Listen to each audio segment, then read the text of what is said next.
I don't know if there was something that drove this decision to have the officer pull the trigger, but I'll tell you what goes against all training that we have. Officers are trained to put distance between themselves and a threat, to respond on their feet when something is happening, and never to fire a gun over the chest of their partner. That doesn't make any sense. So if this was a purposeful shot, it was against policy. If it was a mistake, then an apology needs to be given to the family. But to have the mayor come out and to say that the police department doesn't have any information, that's unconscionable and not appropriate in this day and age. And the police department there is being rather quiet. And here's what the mayor, the Minneapolis mayor, Betsy Hodges, had to say this morning on all this. Listen.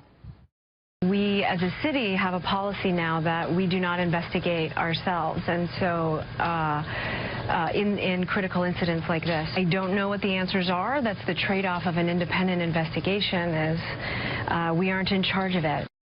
So why are authorities so quiet on this, Ed? Well, there's a state investigation, and justice should be very important to this conversation.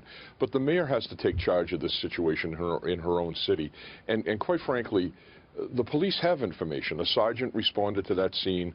They have the tapes of the calls. They have evidence technicians that went to the scene. This is not a case where the state has this information and you can defer all of this stuff to the state. You need to grab a hold of this and to be compassionate to this family.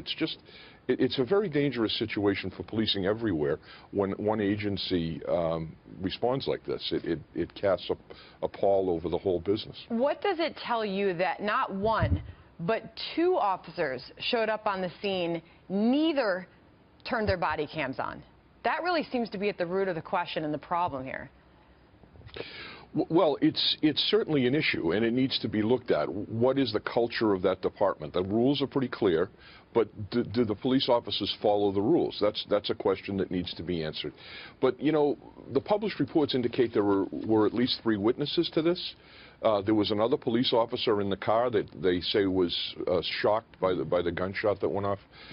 This is what we're hearing from published reports. If that information is true, then really the video is the least of the worries here.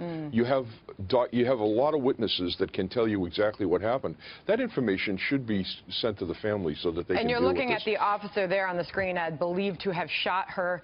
Somali-American Mohammed Noor came to the U.S. at a young age, believed he wanted to be a police officer, said it was his calling.